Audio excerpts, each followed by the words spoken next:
নমস্কাৰ প্ৰতিদিন টাইমৰ সমূহ দৰ্শকক স্বাগতম জনাইছো আৰম্ভ কৰিছো আমাৰ আজিৰ অনুষ্ঠান অভিমত আজিৰ বিধানসভাৰ যি অধিৱেশনৰ উত্তপ্ত পৰিস্থিতি বিশেষকৈ মূলত হিন্দু মুছলমানৰ সন্দৰ্ভত যেটো পৰিবেশৰ সূচনা হল অসম বিধানসভাৰ মজিয়াত সেই সন্দৰ্ভতেই কথা পাতিম ষ্টুডিঅত চাৰিগৰাকীকৈ বিধায়কক আমি অতিথি হিচাপে আমন্ত্ৰণ কৰিছিলো আৰু আন এজন বিধায়ক বাহিৰৰ পৰা থাকিব তেওঁ হৈছে অখিল গগৈ ৰাজ্যৰ দলৰ সভাপতি অখিল গগৈ আজি তিনিবাৰকৈ নিলম্বিত হ'বলগীয়া হৈছে বিধানসভাৰ পৰা আৰু মুখ্যমন্ত্ৰীৰ লগত কিছু বাকযুদ্ধত লিপ্ত হৈছিল অখিল গগৈ ডাঙৰীয়া আমি তেখেতো আমাৰ লগত পোনপটীয়াকৈ থাকিব মই তেখেতৰ কাষলৈকো যাম ষ্টুডিঅত আছে কংগ্ৰেছৰ জ্যেষ্ঠ বিধায়ক ভৰতচন্দ্ৰ নৰহ মই ভৰতচন্দ্ৰ নৰহ ডাঙৰীয়াক স্বাগতম জনাইছো আন এগৰাকী অসম বিধানসভাৰ জ্যেষ্ঠ বিধায়ক মনোৰঞ্জন তালুকদাৰ মনোৰঞ্জন তালুকদাৰ ডাঙৰীয়াকো মই অনুষ্ঠানলৈ স্বাগতম জনাইছো AIUDFৰ জ্যেষ্ঠ বিধায়ক ৰফিকুল ইছলাম মই ৰফিকুল ইছলাম ডাঙৰীয়াকো অনুষ্ঠানলৈ স্বাগতম জনাই লৈছো প্ৰথমতে মই মুখ্যমন্ত্ৰীৰ কিছু বক্তব্যৰ কিয়দাংশ আপোনালোকক এই মুহূৰ্তত দেখুৱাব বিচাৰো যিসকলে দিনৰ ভাগত টেলিভিছন চোৱা নাছিল বা সন্ধিয়াও যদি টিভিত দেখা নাছিল এই মুহূৰ্তত যদি আপুনি টেলিভিছনৰ সন্মুখত বহিছে তেনেহলে প্ৰতিদিন টাইমৰ দৰ্শকসকলক মই দেখুৱাব বিচাৰো মুখ্যমন্ত্ৰীৰ সেই বিশেষ বক্তব্যৰ কিয়দাংশ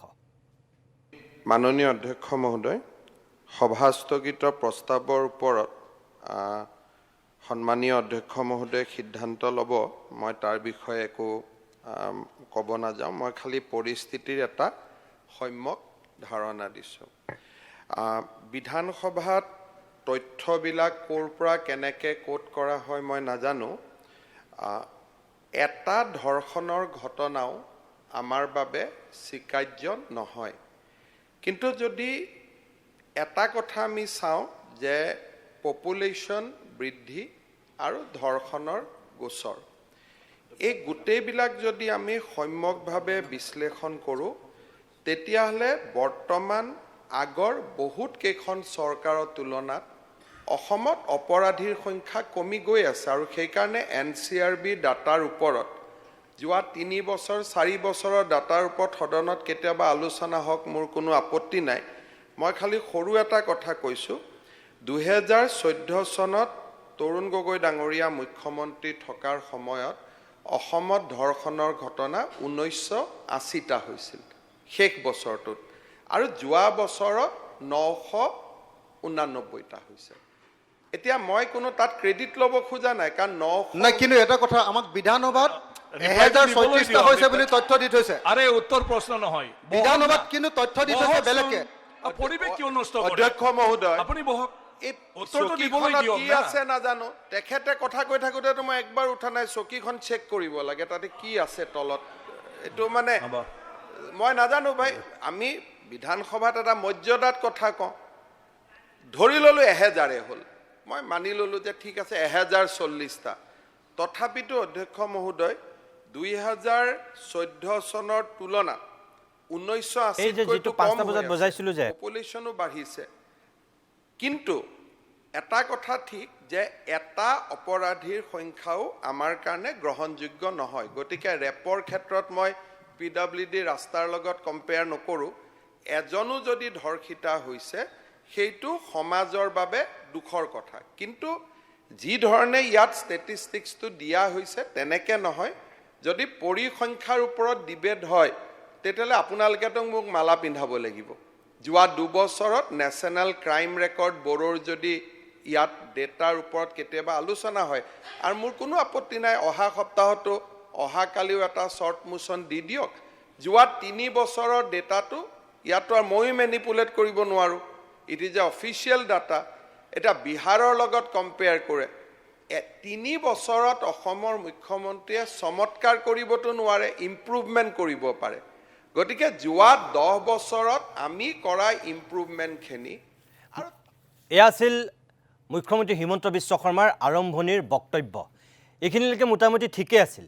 কিন্তু ইয়াৰ পিছত বিধানসভাৰ মজিয়াত যেটো পৰিৱেশ পৰিস্থিতিৰ সৃষ্টি হ'ল এটা সময়ত গৈ এক প্ৰকাৰ উত্তপ্ত চাওক তাৰে কিয়দাংশ যখন লগাই এক কৰিব অখিল গগৈ ডাঙৰীয়া প্লিজ লগাবই লাগিব প্লিজ অখিল গগৈ ডাঙৰীয়া প্লিজ প্লিজ আপুনি মই ক'লো প্লিজ চিট ডাউন যে হিন্দু আৰু মুছলমানৰ মাজত অসমত ডিবেট এটা হ'বই লাগিব আৰে আপোনাৰ অশান্তি কি হৈছে আপুনি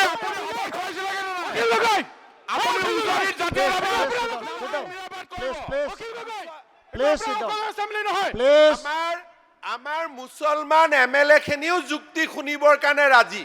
আপুনি ইমান কিয় মুছলমান প্ৰেমী হৈ আছে কাজিয়া লগাবৰ কাৰণে চব কৰি আছে প্লিজ গৃহযুদ্ধ লগাবৰ কাৰণে আৰে মিয়াৰ কথা বলে আপনাৰ বুকুটা কিয় ফাটে মাননীয় অধ্যক্ষ মহোদয় মই এটাই প্লিজ চেয়াৰমেন আলী কিল অখিল মিয়া গগৈ ডাঙৰীয়া ৰিপ্লাই হোৱাৰ পিছতে মই টাইম দিম আৰু হাল্লা কৰি থাকিলে মই টাইম নিদিম কিল I will give you time. Allow it. নহয় মাননীয় উপাধ্যক্ষ But if মহোদয় you disturb, I will not. মাননীয় উপাধ্যক্ষ মহোদয় আমি হাউচত এটা ৰিজলিউশ্যন কৰিম যে ডেমোগ্ৰাফিৰ দৰে কথা আলোচনা হ'লে অখিল গগৈক বাহিৰত ৰাখিব লাগে উপায় নাই আমাৰ আমিতো ক'বই লাগিব নহয় Please, এনেকুৱাকে ক'লে please sit down. এনেকুৱাকে ডমিনেট কৰিলে হাউসটো Please, House please. dominate Reply হ'ব। to লওক। এনেকুৱাকে হাউসটো যদি ডমিনেট কৰিব আপোনালোকক ক'বলৈ সময় দিছো। কোনে ডমিনেট কৰিছে বেয়া মেছেজ যাব I have given ample time. নহয় এনেকে নহয় আপুনি এনে কৰিব নোৱাৰে Ample time. না শুনক Reply দিওঁতে অধ্যক্ষ মহোদয় এটা নতুন টেন্ডেন্সি এটা হৈছে আমাৰ মুখৰ আপোনালোকে আপোনালোকে মন্ত্ৰীয়ে অসমত কাজিয়া লগাবই লাগিব Akhil Gogoi you are suspended for 10 minutes. Miya Akil Akhil Gogoi you are suspended for 10 minutes. ইমান মিয়া প্ৰীতি কিয় হৈছে অখিল গগৈ বুকু Please leave the house. বুকু ফাইটা যায় অখিল গগৈ Please, নামনিৰ মিয়াবাদ উজনিত জাতীয়তাবাদ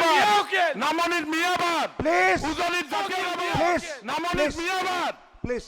please. চেয়াৰমান Please. এতিয়া আপোনালোকে মুখ্যমন্ত্ৰীৰ উত্তৰ শুনিব নোখোজে ডিবেট নকৰিব তে আপোনালোকে ডিবেটটো কিয় কৰিলে মইতো খুজি লোৱা নাই আপোনালোকে Please. ডিবেটত কিয় কৰিলে ভুল কথা কিয় ক'লে ইয়াতে আপোনালোকে ভুল কথা কিয় ক'লে 40 ঘৰ মানুহৰ কথা ক'ব আহে 40 ঘৰ মানুহৰ কথা ক'ব আহে বৰপেটাত শংকৰদেৱ মাধৱদেৱ থকা জেগাখিনিত 40 জন অসমীয়া আছে আৰু সেইটো আপোনালোকে ক'ব খোজে মুখ খুলি নল'ব দেই মুখ খুলি নল'ব মুখ খুলি নল'ব মুখ খুলি নল'ব মুখ খুলি নল'ব মই ইমানে কৈ আছো 40 ঘৰ অসমীয়া মানুহ আৰু চেয়াৰমেন আলীয়ে কয় যে মই ৰক্ষণাবেক্ষণ দিছো আজি অসমীয়াৰ ইমান দুৰৱস্থা হ'ল আজি অসমীয়াৰ ইমান দুৰৱস্থা হ'ল যে আপুনি ৰক্ষণাবেক্ষণ দিব লাগে আপুনি ৰক্ষণাবেক্ষণ দিব লাগে খালি হিন্দুৰ হওক মুছলমানৰ হওক মাৰ এক প্ৰতিবিম্ব শিক্ষাৰ কথা নাই যদি মুছলমান বিধায়কসকলে নেতাসকলে লাগি যায় নহয় যে 18 বছৰৰ তলত বিয়া নিদিবি এটাও বিয়া হ'ব নোৱাৰে কিন্তু মই কোনো এজন মুছলমান বিধায়কৰ আপোনালোকৰ মই ফেচবুক খুব চাওঁ আপোনালোকে যেতিয়া পাব্লিক মিটিং কৰে আৰে ভাই আপুনিতো মহান ব্যক্তি আপুনি থাকক আপোনাৰ লগততো মই আছিলোৱেই এওঁলোকহে নাই আপোনালোকৰ লগত নহ'লেতো এতিয়ালৈকে এমএলএ হৈ থাকিব নোৱাৰে মইতো আপোনাৰ লগত আছোৱেই আপুনি মোৰ লগত কিয় খজুৱাই থাকে দাদা মই কৰা নাই লিডাৰ অফ অপজিশ্যনে সদায় খবৰ লয় পিটিশ্যন কেতিয়া ডিছপোজ হ'ব মইতো আছোৱেই আপোনাৰ লগত গতিকে আপুনি আপোনাৰ বন্দুক মাৰি আছে শত্ৰুক সমৰ্থন কৰি আছে গতিকে থক ঠিক আছে গতিকে আপোনাৰ লগত মোৰ কোনো দুশ্মনী নাই আপুনি এনে কৰি আছে মই ফেচবুকত আপোনালোকৰ মিটিংবিলাক শুনো ৰাতি মই 2-3 বজাত লগাই শুনো মই খুব আশা কৰোঁ চেয়াৰমেন আলী ডাঙৰীয়া প্লিজ চেয়াৰমেন আলী ডাঙৰীয়াৰ কথাটো মই কোৱা নাই মই ক'লো নে আপুনিতো আমাৰ পাৰ্টিতে আছে এনেকৈ বহুতখিনি বক্তব্য ৰাখিছিল মই গোটেইখিনি দেখুৱাৰ প্ৰয়োজন বোধ কৰা নাই যিহেতু মই ষ্টুডিঅ'লৈ আহিছিলোঁ প্ৰথমতে মই ভৰত চন্দ্ৰ নৰহ ডাঙৰীয়া মই আপোনাৰ কাষলৈ আহিছোঁ আপুনি 1985 চনতে বিধায়ক হৈ এজন জ্যেষ্ঠ ৰাজনীতিক বহুত বছৰ আপুনি বিধানসভা দেখিলে যিহেতু দীঘলীয়া আপোনাৰ ৰাজনৈতিক ইতিহাসত এনেকুৱা পৰিৱেশ আগতে হৈছেনে নে এইবাৰে প্ৰথম দেখিছে এইবাৰে প্ৰথম দেখিছোঁ কাৰণ মই 1985 চনৰ পৰা হাউচত মেম্বাৰ হৈ আছোঁ মাজতে অৱশ্যে 10 বছৰ মই মেম্বাৰ হৈ থকা নাই 2011 to 16 আৰু 16 to 20 কিন্তু বিশেষ কথাটো হ'ল কি যে এজন মুখ্যমন্ত্ৰীয়ে বিধানসভাত মুখ্যমন্ত্ৰী হিচাপে যিটো বক্তব্য ৰাখিব লাগে, যিটো মৰ্যাদা, যিটো আধীনতা ৰক্ষা কৰি কথা ক'ব লাগে, সেইটো আমাৰ মাননীয় মুখ্যমন্ত্ৰীয়ে এইবাৰ নহয়, আগৰ বাৰু কেইবাবাৰো বিধানসভাত তেওঁ এইবিলাক তেনেকুৱা ব্যৱহাৰ মুখ্যমন্ত্ৰীয়ে কৰিছে। আৰু বিশেষকৈ যোৱা আমাৰ লোকসভা নিৰ্বাচনৰ পিছত যোৰহাট সাংসদ সমষ্টিৰ পৰা গৌৰৱ গগৈ নিৰ্বাচিত হোৱাৰ পিছত আৰু যোৰহাটৰ 10টা বিধানসভা সমষ্টিত 9টা কংগ্ৰেছ বিজয় হোৱাৰ পিছত মানে মেজৰিটি ভোট পোৱাৰ পিছত মানে মুখ্যমন্ত্ৰীয়ে মানে ভাৰসাম্য হেৰুৱাই পেলাইছে, এনেকুৱা এটা মোৰ ধাৰণা হৈছে। মানে তেওঁৰ প্ৰতিটো কথাবিলাকত মানে কোনো মানে লাগ বা নোৱা কথা ক'বলৈ মুখ্যমন্ত্ৰী আৰম্ভ কৰিছে, যিটো এজন মুখ্যমন্ত্ৰীৰ পৰা এইটো আমি আশা নকৰোঁ। আৰু এজন মুখ্যমন্ত্ৰী এনেকৈ ব্যৱহাৰ কৰাটো এছেম্বলিৰ ভিতৰত বা বাহিৰত বা এনেকৈ কোৱাটো আমাৰ গোটেই আমাৰ জাতিটোৰ কাৰণে, আমাৰ ৰাজ্যখনৰ কাৰণে অতি দুৰ্ভাগ্যজনক। আৰু এইকাৰণে বিশেষকৈ 2026 চনৰ যিটো আগন্তুক বিধানসভা যিটো নিৰ্বাচন, এই নিৰ্বাচনত মানে সম্ভাৱ্য এটা পৰাজয় হ'ব পাৰে, হ'ব নেকি, এনেকুৱা ভাৱ, এনেকুৱা চিন্তাধাৰা মানে মাননীয় মুখ্যমন্ত্ৰীৰ মূৰলৈ মানে আহিছে, এনেকুৱা এটা আমাৰ ধাৰণা হৈছে। এইকাৰণে বিশেষকৈ এতিয়া মুখ্যমন্ত্ৰীয়ে এটা কিবা বিশেষকৈ এটা উজনি অসম, নামনি অসম বা অসমীয়া মিয়া এনেকুৱা এটা উত্তেজনাময় পৰিস্থিতি চলি থকাটো বিচাৰে আৰু নিৰ্বাচনলৈকে এনেকুৱা যেন পৰিস্থিতি চলি থাকক সেইটো বিচাৰে। তাৰমানে আগতে এনেকুৱা পৰিস্থিতি হ'লে কি হয়, সেইটো মুখ্যমন্ত্ৰীয়ে নিয়ন্ত্ৰণ কৰে বা মুখ্যমন্ত্ৰীয়ে কণ্ট্ৰল কৰে। কিন্তু এতিয়া স্বয়ং মুখ্যমন্ত্ৰী, স্বয়ং ৰুলিং পাৰ্টি মানে সেইটো এনেকুৱা উত্তেজনাময় পৰিস্থিতি আৰু উত্তেজনাময় হওক বুলি এটা মানে উচতনি দিবলৈ আৰম্ভ কৰিছে, যিটো আমাৰ কাৰণে দুৰ্ভাগ্যজনক। এতিয়া মই আপোনাক এটা এক্সাম্পল হিচাপে দিছোঁ যে যিটো নাজিৰাত যে মিয়া মানুহবিলাকক ঘৰে ঘৰে গৈ পেলাই উলিয়াই দিছে বা বিচাৰি ফুৰিছে বুলি যিটো কৈছে, এই গোটেই ঘটনাটোৰ নেতৃত্ব লৈছে শিৱসাগৰ বুলি কয় তেওঁলোকে ডিষ্ট্ৰিক্ট হিচাপে, চৰাইদেউ ডিষ্ট্ৰিক্ট বুলি কয়, যেন ময়ূৰ বৰগোহাঁই বুলি যিজন বিজেপিৰ প্ৰেচিডেণ্ট, যিজনে যোৱাবাৰ নাজিৰা সমষ্টিত আমাৰ দেৱব্ৰত শইকীয়াৰ বিৰুদ্ধে প্ৰতিদ্বন্দ্বিতা কৰিছিলে, তেওঁ নিজে নেতৃত্ব লৈ পেলাই 10জন ল'ৰা ৰাতি লৈ গৈছে, মুখত কাপোৰ বান্ধিছে, বান্ধি পেলাই ৰাতি তেওঁলোকে মানে 8জন 9জন 11জনমান মিয়া ল'ৰাক মানে ৰুমৰ পৰা উলিয়াইছে, তোমালোকে যাব লাগিব, ইয়াত থাকিব নোৱাৰে। কিন্তু এই গোটেই ঘটনাটো এটা মানে এটা একচুৱেলি মই কিন্তু জানো যে ময়ূৰ বৰগোহাঁই কিন্তু মুখ্যমন্ত্ৰীৰ পৰা কোনো নিৰ্দেশ নাপালে বা চৰকাৰৰ পৰা নিৰ্দেশ নাপালে তেওঁ কিন্তু অকলে এনেকুৱা কোনো কাম কৰিব নোৱাৰে, এনেকুৱা এটা ডিচিশ্যন ল'ব নোৱাৰে। আৰু এই 11জন যে যিটো মিয়া ল'ৰাক, নামনি অসমৰ ল'ৰাক যে উলিয়াইছিলে, তাৰ বেআইনটোতো আকৌ টকা পইচাৰ লেনদেন আছে। কাৰণ তেওঁ ময়ূৰ বৰগোহাঁই মানে আপোনাৰ স্কিল ডেভেলপমেণ্টৰ এটা 1 কোটি টকামানৰ কিবা কাম পাইছিলে। সেই কামটোৰ বিনিময়ত তেওঁ নিজে 11জন ল'ৰাক ইয়াৰ পৰা লৈ গৈছে মিস্ত্ৰী। এই মিস্ত্ৰীবিলাকে কাম কৰাৰ কাৰণে তেওঁলোকে 15 লাখ টকা তেওঁৰ পৰা পাবলৈ আছে। আৰু এই 15 লাখ টকা তেওঁ আৰু দিব নোখোজে। এতিয়া যেতিয়া আপোনাৰ শিৱসাগৰৰ এটা পৰিস্থিতি এটা হ'ল মাজতে অসমীয়া মাৰোৱাৰী, সেই পৰিস্থিতিৰ সুযোগ লৈ পেলাই মানে একচুৱেলি বিজেপিয়ে অসমীয়া মাৰোৱাৰী, অসমীয়া বেংগলী মানে এটা কাজিয়া হোৱাটো তেওঁলোকে নিবিচাৰে। কিয়? অসমীয়া মাৰোৱাৰী, অসমীয়া বঙালী কাজিয়া হ'লে মানে বিজেপিৰ লোকচান হয়। সেইকাৰণে তেওঁলোকে এতিয়া অসমীয়া মাৰোৱাৰী বা অসমীয়া বঙালী এনেকুৱা কাজিয়া যাতে নহয়, সেইটো ডাইভাৰ্ট কৰিবলৈ তেওঁলোকে অসমীয়া মিয়া বা উজনি নামনি এনেকুৱা কাজিয়া এটা লগাব খোজে, যিটো এইটো সম্পূৰ্ণ মানে আপোনাৰ এটা পলিটিকেল বস্তুটো। আৰু পলিটিক্সটো হ'ল 2026। আৰু বিশেষকৈ চৰকাৰে নিজে তেওঁলোকৰ মানে আত্মবিশ্বাস নোহোৱা হৈ গৈছে, তাৰমানে আমি নোৱাৰিম, তাৰমানে এনেকুৱা এটা সাম্প্ৰদায়িক পৰিস্থিতি, উত্তেজনাময় পৰিস্থিতিহে তেওঁলোকক বচাব পাৰিব, আৰু কোনো শক্তিয়ে তেওঁলোকক বচাব নোৱাৰে, এনেকুৱা ধাৰণা হৈছে। আৰু এইকাৰণে এছেম্বলিৰ ভিতৰত বাহিৰত এনেকুৱা পৰিৱেশ এটা সৃষ্টি হৈ গৈছে। ঠিক আছে, মই কেইবাগৰাকীও বিৰোধী বিধায়কো যিহেতু আজি এই সন্দৰ্ভত কিছু বক্তব্য ৰাখিছিল, যদি দৰকাৰ হয় মই দেখুৱাম প্ৰিয় দৰ্শক। মনোৰঞ্জন তালুকদাৰ ডাঙৰীয়াৰ কাষলৈ মই আহিছোঁ। ভৰত চন্দ্ৰ নৰহ ডাঙৰীয়াই যিটো কথা কৈছে, তালুকদাৰ ডাঙৰীয়াত আগতে চৰকাৰৰ মুৰব্বীগৰাকীয়ে সকলোবিলাক নিয়ন্ত্ৰণ কৰে, শান্তি শৃংখলা সম্প্ৰীতি স্থাপনত উদ্যোগ লয়। এতিয়া ভৰত চন্দ্ৰ নৰহ ডাঙৰীয়াৰ বক্তব্যৰ মতে যে এতিয়া বিৰোধীয়েহে মানুহক বুজাব লগা হৈছে। আজি মই দেখিছোঁ যে শৰ্মা আলীৰ এটা বক্তব্য আমাৰ এই মুহূৰ্তত যদি মই প্ৰগ্ৰেম কণ্ট্ৰল ৰুমক কওঁ যে আমাৰ দিনৰ ভাগত বাজিছে শৰ্মা আলীৰ সেই বক্তব্যটো আমি দেখুৱাব পাৰোঁ। তেখেতে ৰাইজক আহ্বান জনাইছে যে মুখ্যমন্ত্ৰীৰ এই উচতনিমূলক মন্তব্যত কোনো যাতে ভৰি নিদিয়ে, বিশেষকৈ তেওঁ মুছলমান সম্প্ৰদায়ৰ প্ৰতি আহ্বান জনাইছে। শৰ্মা আলীৰ সেই বক্তব্যটো মই দেখুৱাব বিচাৰিম।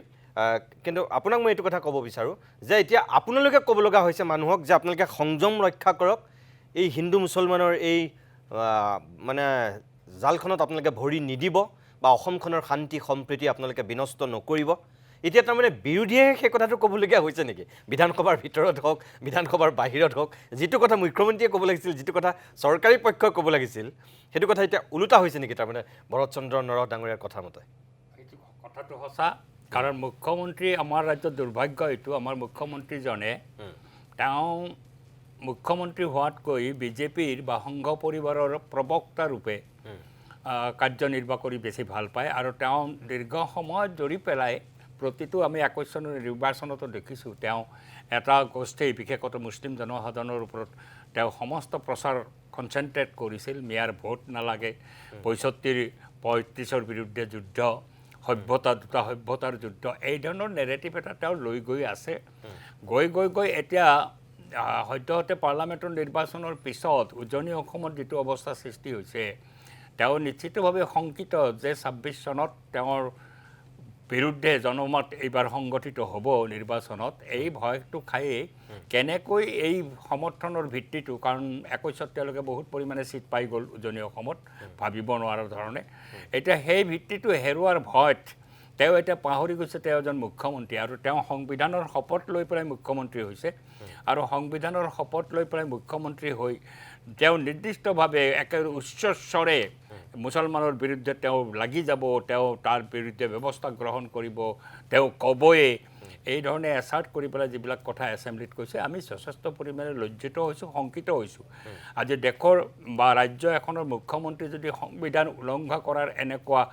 দৃষ্টান্ত স্থাপন কৰে ৰাজ্যখনত শান্তিৰ পৰিৱেশটো বৰ্তাই ৰখাটো কঠিন হ'ব কাৰণ ইয়াত উচতনিটো পায় কাৰণ যেতিয়াই তাতে এই আৰু 30টা সংগঠনে তাত ছোৱালী এজনী অত্যাচাৰিত হোৱাৰ সুযোগ লৈ পেলাই আন্দোলনত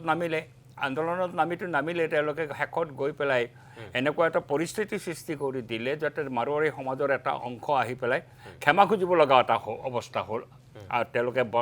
একেবাৰে বঁটা টটা লৈ পেলাই গামোচা লৈ আহি তামোল পাণ লৈ পেলাই সেৱাকাৰী তেওঁলোকে ক্ষমা প্ৰাৰ্থনা কৰিলে এটা জনগোষ্ঠী এই জনগোষ্ঠীটোক সেৱা কাঢ়িবলৈ বাধ্য কৰা হ'ল আৰু দুৰ্ভাগ্যজনকভাৱে তাতে জিলা আয়ুক্ত SP আৰু এজন কেবিনেট মন্ত্ৰী ৰণোজ পেগু নিজে উপস্থিত আছে থকাৰ পিছত এই ধৰণৰ কাণ্ডটো কৰিলে এই ধৰণৰ কাণ্ডটো স্বাভাৱিকতে অসমৰ জনসাধাৰণে কোনো পধ্যে সমৰ্থন কৰিব নোৱাৰে যি কালপিত হৈছে কালপিতৰ বিৰুদ্ধে কঠোৰতম ব্যৱস্থা গ্ৰহণ কৰক তাত আমাৰ কোনো ক'ব লগা নাই তাৎক্ষণিকভাৱে ব্যৱস্থা গ্ৰহণ কৰক কিন্তু কালপিতক দিলে সিকিউৰিটি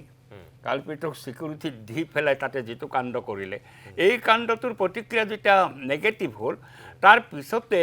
আকস্মিকভাৱে এটা একেবাৰে ষড়যন্ত্ৰমূলকভাৱে তাতে মিয়া মানুহবিলাকৰ বিৰুদ্ধে এটা তেওঁলোকে আৰম্ভ কৰি দিলে 7 দিনৰ ভিতৰত ত্যাগ কৰিব লাগিব বা শিৱসাগৰ আৰু তাৰ কাৰণে তেওঁলোকে আইনখন তুলি লৈ পেলাই প্ৰত্যক্ষভাৱে নামিছে তাতে বিজেপিৰ নেতাসকল জড়িত হৈ গৈছে ময়ূৰ বৰগোহাঁইৰ কথাটোতো স্পষ্ট হৈছে ইতিমধ্যে সকলোৱে জানিছে আমিতো দাবীও কৰিছোঁ যে ময়ূৰ বৰগোহাঁই যিজনে 11জন শ্ৰমিকক খেদি পঠালে 15 লাখ টকা মাৰি পেলাই এই বিজেপিৰ নেতাজনকে তেওঁলোকে কৰায়ত্ব কৰা নাই তেওঁৰ বিৰুদ্ধে কেছ হোৱা নাই তেওঁৰ বিৰুদ্ধেতো কেছ হ'ব লাগিছিল তেওঁৰ বিৰুদ্ধে কেছ নকৰাৰ এটা ইণ্ডিকেশ্যনটো হৈছে ৰাজ্যখনত এতিয়া মুখ্যমন্ত্ৰীয়ে এই ধৰণৰ উত্তেজনা সৃষ্টি কৰাৰ নেতৃত্ব লৈছে আৰু ই অশুভ কথা আৰু এই ভৱিষ্যতৰ কাৰণে যদি এইটো বেছি আগবাঢ়ি যায় অৱশ্যে সৌভাগ্যক্ৰমে অসমৰ শুভচিন্তিত মানুহে মুখ্যমন্ত্ৰীৰ এই ধৰণৰ ভূমিকাক সমৰ্থন কৰা নাই আৰু বিৰোধিতাও কৰিছে ৰাজপথলৈকে নিশ্চিতভাৱে আহিব আমিও সচেতনভাৱে যাতে অসমৰ জনসাধাৰণৰ ঐক্য বিনষ্ট নহয় শান্তি সম্প্ৰীতি আমাৰ বিঘ্নিত নহয় কোনো কাৰণতেই আমি মুছলমান মানুহসকলকো আমি আহ্বান জনাম তেওঁলোকে যেন ৰেষ্ট্ৰেইন থাকে কাৰণ মুখ্যমন্ত্ৰী নিজেই নিজকে কি ধৰণে ব্যাখ্যা কৰিছে আপোনালোকে দেখিছে কি ধৰণে একেবাৰে মানে তেওঁৰ বেলেঞ্চ যেন নাই এই ধৰণে কথা বতৰা এছেম্বলিৰ মজিয়াত কৈছে বাহিৰতো কৈছে কিন্তু আমি অলপ ধৈৰ্য ধৰি পেলাই এই চিটুৱেশ্যনৰ মোকাবিলা কৰিব লাগিব আমাৰ ৰাজ্য শান্তিত ৰখাৰ বাবে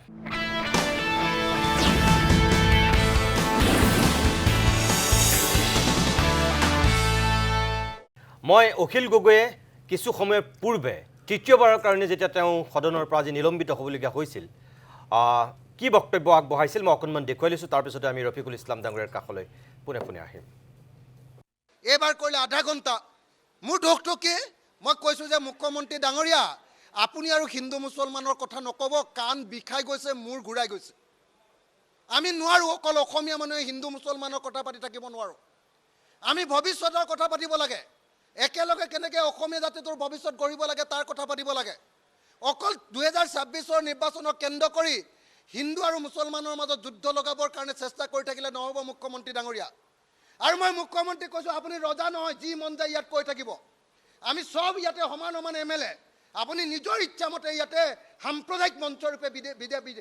আপুনি বিধানসভাক ব্যৱহাৰ কৰিব নোৱাৰিব। মই সেইকাৰণে এনেকৈ কোৱাৰ কাৰণে মোক এক্সপেল কৰিছে। এক্সপেল কৰক, হাজাৰবাৰ এক্সপেল হ'ম, হাজাৰবাৰ ছাছপেনশ্যন হ'ম, কিন্তু অসম বিধানসভাক কেনেকৈ হিন্দু মুছলমানৰ সাম্প্ৰদায়িক ৰাজনীতিৰ এটা ঠাইৰূপে মঞ্চৰূপে ব্যৱহাৰ কৰিবলৈ কেতিয়াও অনুমতি দিয়া নহ'ব। আজি 3বাৰ এক্সপেল কৰিছে, 3বাৰ ছাছপেনশ্যন কৰিছে, 3বাৰ নহয় 300 বাৰ কৰক। গোটেই জীৱনৰ কাৰণে মোৰ বিধায়ক পদটো খাই দিয়ক, কিন্তু অসমৰ মাটিত হিমন্ত বিশ্ব শৰ্মা কিমান সাম্প্ৰদায়িক ৰাজনীতি কৰিবলৈ নিদিওঁ। অসমৰ মাটিত এজন মুখ্যমন্ত্ৰীয়ে গৃহযুদ্ধ লগাই থাকিবলৈ কৰা চেষ্টাক আমি কেতিয়াও মানি ল'ব নোৱাৰোঁ। 2026 চনৰ নিৰ্বাচনৰ কাৰণে 2002 চনৰ গুজৰাটৰ নিচিনা হিন্দু মুছলমানৰ ইয়াত সংঘৰ্ষ লগাবৰ কাৰণে হিমন্ত বিশ্ব এইটো কৰি আছে। এইটো কথা মই কোৱাৰ কাৰণে মোক এক্সপেল কৰি দিছে, কৰক। কিন্তু এটা কথা স্পষ্ট যে কোনো পধ্যে অসম বিধানসভা কেনেকৈ সাম্প্ৰদায়িকতাৰ বাষ্প বিয়পা মঞ্চ হিচাপে কাকো ব্যৱহাৰ কৰিবলৈ দিব নালাগে। অসমখন খুব বেয়া দিশলৈ গৈ আছে। অসমখনত একদম শান্তি সম্প্ৰীতি বিঘ্নিত হ'বলৈ গৈ আছে। সংবিধানৰ শপত খোৱা মুখ্যমন্ত্ৰীয়ে নিজে যুঁজ লগাবৰ কাৰণে, চিভিল ৱাৰ লগাবৰ কাৰণে, জাতি ধৰ্মৰ মাজত কাজিয়া লগাবৰ কাৰণে এই প্ৰচেষ্টা কৰিছে। আমি সকলোৱে ইয়াৰ বিৰোধিতা কৰাওঁ। অখিল গগৈয়ে বহুখিনি কথা কৈছিল, মই গোটেইখিনি দেখুৱাব বিচৰা নাই। মই ৰফিকুল ইছলাম ডাঙৰীয়া, মই আপোনাৰ কাষলৈ আহিছোঁ। দিনৰ ভাগতো আপুনিও কিছু বক্তব্য ৰাখিছিল, যিহেতু সামগ্ৰিকভাৱে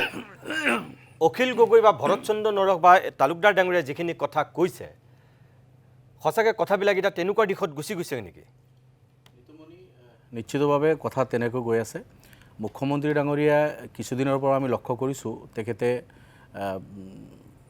বহুত লুজ টক কৰি আছে। তেখেতে টেম্পাৰ লুজ কৰি আছে আৰু যোৱা 2টা মাহ কনষ্টেণ্টলি তেখেতে বেকফায়াৰ কৰি আছে। তেখেতে যি কৈ আছে, তেখেতে নিজে স্ববিৰোধী কথা বাৰ্তাবিলাক কৈ এনেকুৱা লাগি আছে তেখেতে নিজৰ বিৰুদ্ধে তেখেতে গাঁত খান্দি আছে। ঠিক এনেকুৱা কথা বাৰ্তা আমি লক্ষ্য কৰিছোঁ। এখন ৰাজ্যৰ মুখ্যমন্ত্ৰী ৰাজ্যৰ মুৰব্বী হয়, গতিকে তেখেতৰ পৰা এনেকুৱা ধৰণৰ কথা বাৰ্তা, এনেকুৱা আচৰণ ৰাজ্যবাসী আশা নকৰে। আৰু অসমৰ দৰে এখন ৰাজ্যৰ মুখ্যমন্ত্ৰী তেখেতে এতিয়া এই কথা বাৰ্তাবিলাক গোটেই ভাৰতবৰ্ষ চাব। আজি মিডিয়াৰ, ছ'চিয়েল মিডিয়াৰ যোগেদি হওক বা ইলেক্ট্ৰনিক বা বাকী মিডিয়াৰ যোগেদি তেখেতৰ এই কথা বাৰ্তাবিলাক চালে আমি লাজ পাম। নিশ্চিতভাৱে অসমীয়া জনতা আমি লাজ পাম যে এখন ৰাজ্যৰ মুৰব্বী, তাত যদি কিবা কাজিয়া বা নিৰাপত্তাহীনতাত মানুহে ভোগে, সেইটো ৰাজ্যৰ মুৰব্বীৰ দায়িত্ব হ'ল জনগণক নিৰাপত্তা নিশ্চিত কৰা। 1 to all সকলো জাতি জনগোষ্ঠীৰ নিৰাপত্তা নিশ্চিত কৰা ৰাজ্যৰ মুৰব্বীজনৰ দায়িত্ব। কিন্তু তেখেতে নিজেই উচতাই পৰিৱেশ বেয়া কৰাৰ কাৰণে যোৱা কেইমাহৰ পৰাই তেখেতে স্বভাৱগতভাৱে এনেকুৱা কৰি থাকে, কিন্তু যোৱা কিছুদিনৰ পৰা যিটো তেখেতে আৰম্ভ কৰিছে আৰু যোৱা এসপ্তাহ যদি আপুনি তেখেতৰ কথা বাৰ্তাবিলাক লক্ষ্য কৰে, তেখেতে নিজেই উচতাই আছে। আকৌ নিজেই তেখেতে যেতিয়া এই শিৱসাগৰৰ মাৰোৱাৰী ভাইসকল আঁঠু ল'লে, তেনেকুৱা ধৰণৰ গোটেই ভাৰতবৰ্ষত কিন্তু ইয়াৰ এটা ৰিয়েকশ্যন হৈছে। হয়তো কোনোবা নাগপুৰ বা আৰু কোনো জেগাৰ পৰা তেখেতৰ ওপৰত কোনো প্ৰেছাৰ আহিছে বা আহিব পাৰে, নিশ্চিতভাৱে আহিব ভাৰতবৰ্ষত। আজি অসমখন ভাৰতৰ এটা অংগৰাজ্য, গতিকে ভাৰতৰ সংবিধানে এইখিনি অধিকাৰ দিছে যে অসমত বিহাৰী, মাৰোৱাৰী, গুজৰাটী, পাঞ্জাবী, বেংগলী বা অন্যান্য ৰাজ্যৰ মানুহ আহিব, যেনেকুৱা আমি অন্য ৰাজ্যত যাওঁ। মুখ্যমন্ত্ৰী নিজেই কৈছে যে কৰোণাৰ সময়ত যেতিয়া তেখেতে কৈছিল যে যিসকল বাহিৰত আছে সেইসকলক কিবা এটা অনুদান দিম বুলি এপ্লিকেশ্যন লৈছিল, 12 লাখ বাহিৰত থকা মানুহে এপ্লাই কৰা বুলি মুখ্যমন্ত্ৰী নিজে কৈছে। যদি 2021 চনত 12 লাখ আছিল, আজিৰ দিনত আৰু বাঢ়িব। গতিকে অসমীয়া ল'ৰা ছোৱালী যদি অসমৰ বাহিৰত 12 লাখ 14 লাখ আছে, আমি যদি থাকিব পাৰোঁ, আমাৰ ৰাজ্যখনত আহিব আৰু এইটো অধিকাৰ আছে এখন ৰাজ্যৰ পৰা আন এখন ৰাজ্যলৈ যোৱা। মুখ্যমন্ত্ৰী নিজেই কথাটো স্বীকাৰ কৰিছে, কিন্তু তাত মুখ্যমন্ত্ৰী কিয় পাহৰি যায় যে নিজৰ ৰাজ্যৰে ভাৰতীয় নাগৰিক, বোনাফাইড ভাৰতীয় হয়, সেইসকল অসমীয়া হয়। অসমত আমি বসবাস কৰা বিভিন্ন জাতি জনগোষ্ঠী লৈ বৰ অসম, আমি অসমীয়া। ইয়াতে আপোনাৰ বড়ো ভাইসকল আছে, ৰাভা, মিচিং, গাৰো, বেংগলী,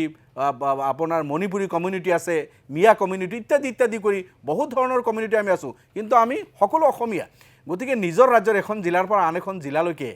তেখেতে লাইভলিহুডৰ মানে তাৰণাত কোনোবা যাব, অন্ন বস্ত্ৰ বাসস্থানৰ অনুসন্ধানত কোনোবা যাব, বিলকুল এইটোতো ৱেলকাম কৰিব লাগে যে নাই ঠিকে আছে, আমি ৰাজ্যখনত আমি মিলিজুলি বসবাস কৰিম। আৰু আজিৰ দিনত আপোনালোকে জানে কি এখন ৰাষ্ট্ৰ আন এখন ৰাষ্ট্ৰৰ ওপৰত চামহাও ডিপেণ্ডেড হয়। গোটেই ৰাষ্ট্ৰবিলাক এনেকুৱা, গোটেই ৱৰ্ল্ডত, ইভেন আমেৰিকা, ৰাছিয়া আপুনি চাওক, তেখেতসকলে আমি ভাৰতে তেল লৈ আছোঁ ৰাছিয়াৰ পৰা, তেখেতসকলৰ পৰা, ৰাছিয়া আমাৰ পৰা কিবা বেলেগ বস্তু লয়। বাংলাদেশক তেখেতে যিটো কৈছে, আপোনালোকক কৈছে যে আপোনালোকে তেতিয়া আপত্তি কৰিছে, আমিও বাহিৰৰ পৰা দেখিছোঁ, আপোনালোকে বাৰু ভিতৰৰ পৰা দেখিছে। তেখেতে কৈছে কিয় যাবলৈ দিম, নিতুমণি সেই এনেকুৱা ধৰণৰ কথা কৈছে। আৰু আপোনালোকে তেতিয়া কৈছে যে আপুনিও কৈছে কিয় যাবলৈ নিদিব বা মানকাছাৰৰ বিধায়কগৰাকীয়েও কৈছে চাগে মুখ্যমন্ত্ৰী বা অখিল গগৈটো কৈছে হয়, গোটেই কথাখিনি শইকীয়া- নহয় মোৰ কথাটো এইটোহে শইকীয়া যে ডাঙৰীয়া- মুখ্যমন্ত্ৰীগৰাকীয়ে তেনেকৈ ক'ব পাৰে নে নোৱাৰে আচলতে যে সেইটো যাবলৈ দিব যেন তেওঁ কিয় যাবলৈ দিম বুলি যে সেই কৈছে কথাটো মই কৈছোঁ এজন মোচন ময়ে উত্থাপন কৰিছিলোঁ তাত মই কৈছিলোঁ যে এখন জিলাৰ পৰা আন এখন জিলালৈ এইটো সংবিধান প্ৰদত্ত অধিকাৰ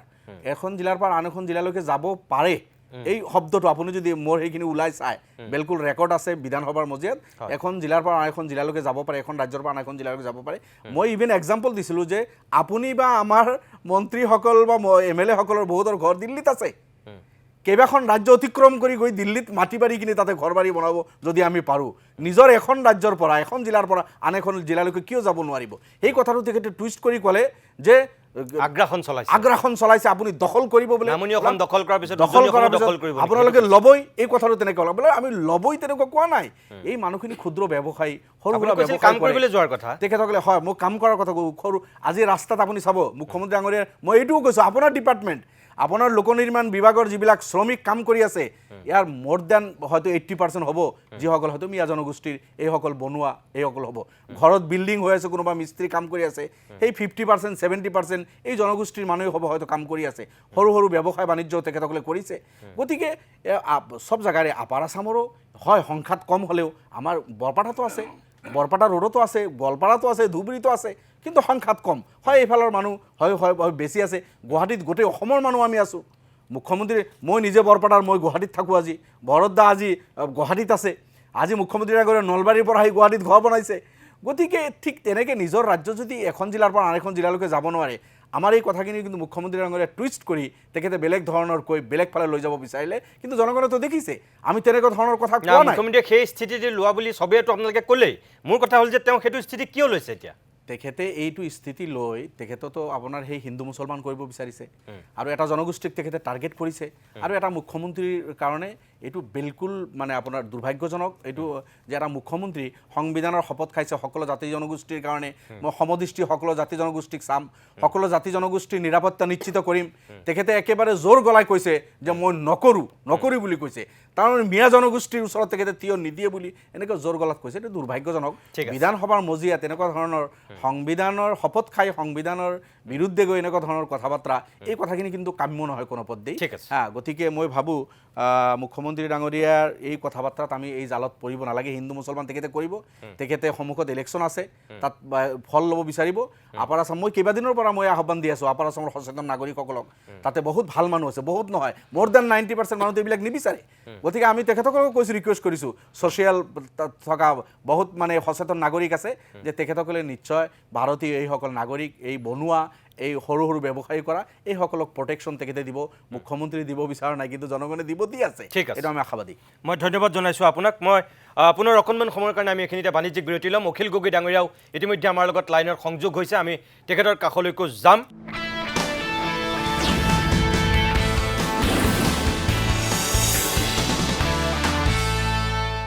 ভৰত চন্দ্ৰ নৰহ মনোৰঞ্জন তালুকদাৰ ডাঙৰীয়া আৰু ৰফিকুল ইছলাম ডাঙৰীয়া ইতিমধ্যেই কিছু বক্তব্য ৰাখিছে মুখ্যমন্ত্ৰীৰ বক্তব্য আমি দেখুৱাইছিলোঁ আপোনালোকক দিনৰ ভাগত তেওঁ কি কৈছিল কেনেকুৱা ধৰণৰ পৰিৱেশৰ সূচনা হৈছিল বিধানসভাত অখিল গগৈও কেনেধৰণৰ বক্তব্য ৰাখিছিল সেয়াও আমি দেখুৱাইছিলোঁ অখিল গগৈ আকৌ লাইনত আছে আমি তেখেতৰ কাষলৈ যাম কিন্তু তাৰ আগতে অখিল গগৈ সন্দৰ্ভত বা বিৰোধীৰ আজিৰ সেই পৰিৱেশৰ সন্দৰ্ভত কেইবাগৰাকীও শাসক পক্ষৰ বিধায়কে সংবাদ মাধ্যমৰ আগত নিজৰ স্থিতি স্পষ্ট কৰি কিছু আক্ৰমণৰ লক্ষ্য কৰি লৈছিল পীযুষ হাজৰিকা মানৱ ডেকাকে ধৰি প্ৰমুখ্য কৰি কেইবাগৰাকীও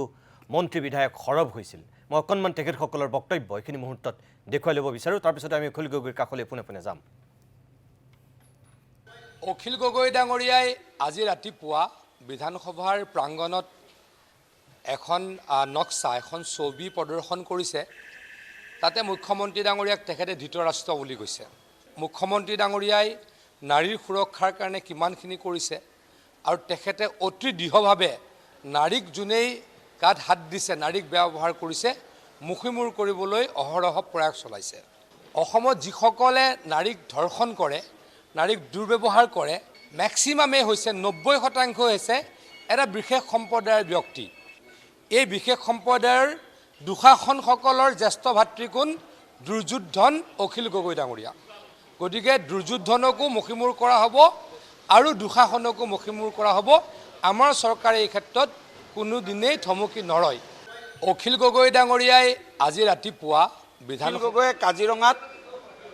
দুঃশাসনসকলৰ লগত কেনেকৈ এভিকশ্যনৰ সময়ত থিয় হৈ আছিলে, দুৰ্যোধনৰ ৰূপ ধাৰণ কৰি আছিলে, আপোনালোকে নিজে চাওক। আৰু এতিয়া তেওঁ মুখ্যমন্ত্ৰীক দুখ দিবলৈ আহিছে। ইলেকশ্যনৰ সময়ত মিয়াসকলক কেনেকৈ অভিভাৱকৰ ককায়েকৰ দায়িত্ব লৈ অখিল গগৈ ডাঙৰীয়াই ধুবুৰী, বৰপেটা এইবিলাক অঞ্চলত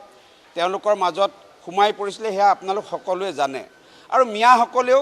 অভিভাৱকৰ প্ৰতি, ককায়েকৰ প্ৰতি থকা দায়িত্ব সম্পূৰ্ণৰূপে 95% ভোটদান কৰি প্ৰমাণ কৰি দেখাইছিলে। সন্তান যেতিয়া উচ্ছৃংখল হয় তেতিয়া অভিভাৱক হিচাপে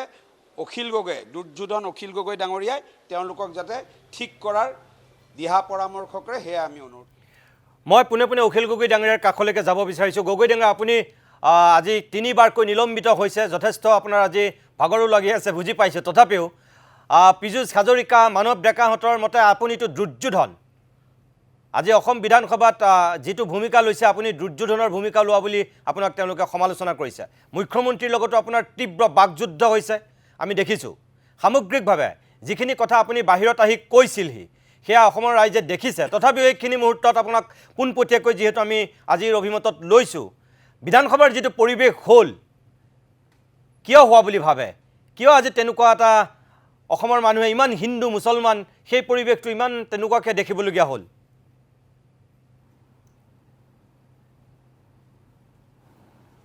নিতুমণি শইকীয়া ডাঙৰীয়া, মানে কথাটো হ'ল যে আজি বিধানসভাত থাকি মোৰ নিজকে পাগল পাগল যেন লাগিছে। ৰাতিপুৱাৰ পৰা একদম সন্ধিয়ালৈকে গোটেই দিনটো কেৱল আজি বিধানসভাত মুখ্যমন্ত্ৰীয়ে হিন্দু মুছলমান, হিন্দু মুছলমান, হিন্দু মুছলমান, হিন্দু মুছলমানেই কৰি থাকিলে। তেওঁ এবাৰো মানুহৰ কথা নক'লে। আমাৰ বিধানসভাখনটো কোনোপধ্যে অকল হিন্দু মুছলমানৰ ৰাজনীতি কৰিবলৈ নহয়। আমি আমাৰ ৰাজ্যখনৰ মূল সমস্যাবিলাক কেনেকৈ সমাধান কৰিব লাগিব, আমাৰ অসমৰ প্ৰত্যেকটো জাতি জনগোষ্ঠীৰ মানুহক কেনেকৈ আমি ন্যায় প্ৰদান কৰিব লাগিব, অসমৰ জ্বলন্ত সমস্যাবিলাকৰ সমাধান কোন পথেৰে হ'ব, নিবনুৱা সমস্যাৰ সমাধান কোন পথেৰে হ'ব, বিদ্যালয়বিলাকৰ সমস্যাবিলাকৰ সমাধান কোন পথেৰে হ'ব, আজি বানপানী আৰু গৰাখহনীয়া ৰাজ্যখন বিধ্বস্ত কৰি পেলাইছে, এই সমস্যাবিলাক কেনেকৈ সমাধান হ'ব। আজি চাৰিওফালে আপোনালোকে দেখিছে মূল্যবৃদ্ধিৰ জুয়ে মানুহক একদমে পুৰি শেষ কৰি পেলাইছে। আজি আপোনালোকে দেখিছে যে আপোনাৰ ইলেক্ট্ৰিচিটিৰ যিটো আপোনাৰ স্মাৰ্ট মিটাৰৰ ইছ্যুটোৱে ৰাইজক জ্বলা কলা খুৱাইছে। এই প্ৰশ্নবিলাক আলোচনা নকৰি যদি ৰাতিপুৱাৰ পৰা গধূলিলৈকে কেৱল হিন্দু মুছলমান, হিন্দু মুছলমান, হিন্দু মুছলমান কৰি থাকে, অকল এটা এজেণ্ডা লৈ যদি অকল অসমখন জ্বলাবৰ কাৰণে যদি কাম কৰি থাকে, তেতিয়াহ'লে কেনেকৈ সহ্য কৰিম কওক? মই অসমৰ মুখ্যমন্ত্ৰীক ক'ব খোজোঁ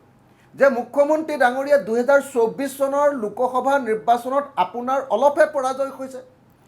তাতে আপুনি ইমান উন্মাদ হৈ গৈছে কিয়? তাতে আপুনি সেই পৰিস্থিতিটো বদলাবৰ কাৰণে গোটেই অসমখনত কিয় সাম্প্ৰদায়িক সংঘৰ্ষ লগাব খুজিছে? মানে 2026ত বিজেপি হাৰিব, 2026ত বিজেপি হাৰিব বুলি আশংকা কৰি গোটেই ৰাজ্যখন অসমৰ মুখ্যমন্ত্ৰীয়ে একেবাৰে মানে থান বান কৰি দিব খুজিছে। জাতি জাতি, ধৰ্মৰ মাজত কাজিয়া লগাই দিব খুজিছে। আৰু কাজিয়া লগাই তেওঁ বিজেপিৰ পক্ষত হেৰি কৰিব খুজিছে। আজি আমি দেখিছোঁ যে সদৌ অসম ছাত্ৰ সন্থাৰ নামত, আটাচুৰ নামত, টাই অসম ছাত্ৰ সন্থাৰ নামত, বীৰ লাচিত সেনাৰ নামত যিবিলাক মানুহক মাৰপিট কৰা হ'ল, সেই মাৰপিট কৰা কাণ্ডটো হিমন্ত বিশ্ব শৰ্মাৰ আটাইতকৈ ঘনিষ্ঠ এজন মানুহ, তেওঁৰ চিণ্ডিকেটবিলাক চলোৱা এজন প্ৰধান মানুহ, আজি কি কয় নাজিৰাৰ আপোনাৰ বৰগোহাঁই, কি কয় ময়ূৰ বৰগোহাঁই আছিলে, ময়ূৰ বৰগোহাঁয়ে ৰাতি 10:30 বজাত নিজৰ শ্ৰমিকক মাৰপিট কৰি খেদি দিছে। সেয়া FIR কৰিছে বৰপেটা থানাত। মই কালিয়ে অসমৰ মুখ্যমন্ত্ৰীক জনাইছোঁ যে ময়ূৰে এইটো খুব বেয়া কাম কৰিছে। পীযুষ হাজৰিকাক মই জনাইছোঁ যে ময়ূৰে এইটো খুব বেয়া কাম কৰিছে, আপুনি এইটো একশ্যন লওক। তাৰপিছত মুখ্যমন্ত্ৰীয়ে থানাত ফোন কৰি এইটো ৰেজিষ্টাৰ নকৰিবৰ কাৰণে কৈছে, কেছটো ৰেজিষ্টাৰ নকৰিবৰ কাৰণে কৈছে। আৰে ৰাজ্যখনৰ মুখ্যমন্ত্ৰীয়ে যদি জাতিৰ মাজত কাজিয়া লগায়, ৰাজ্যখনৰ মুখ্যমন্ত্ৰীয়ে যদি গৃহযুদ্ধ এখন লগাই দিয়ে, তেতিয়াহ'লে অসমখন কেনেকৈ চলিব? আজি মানকাছাৰত, আমাৰ অসমৰ খিলঞ্জীয়া অসমৰ গাভৰু এজনীয়ে তাত চাকৰি কৰি আছে। আমাৰ অসমৰ একদম খিলঞ্জীয়া বহুত শিক্ষয়িত্ৰীক মই এবাৰ মানকাছাৰত লগ পাই আহিছোঁ, হাটশিঙিমাৰীত লগ পাই আহিছোঁ, ধুবুৰীৰ চৰ এলেকাবিলাকত একদম চৰে চৰে আমাৰ অসমীয়া খিলঞ্জীয়া আমাৰ বোৱাৰী আৰু জীয়ৰীবিলাকে তাতে কাম কৰে, টেটত শিক্ষয়িত্ৰী কৰে, কলেজত কাম কৰে। আজি যদি অনবৰতে হিন্দু মুছলমান কৰি থাকোঁ তেতিয়াহ'লে আমাৰ তেওঁলোকৰ জীৱনৰ কাৰণে ভাবুকি নাহিবনে বাৰু? আমি কোন পৰ্যায়লৈ লৈ যাব খুজিছোঁ? আমি কোন পৰ্যায়লৈ লৈ যাব খুজিছোঁ? আজি আমি কৈছোঁ যে অসমত আজি প্ৰত্যেকটো দিনত 3.5 গৰাকীকৈ মহিলাক ধৰ্ষণ কৰা হৈছে। মুখ্যমন্ত্ৰীয়ে ধৰ্ষণৰ পৰা মহিলাসকলক ৰক্ষা কৰিব পৰা নাই,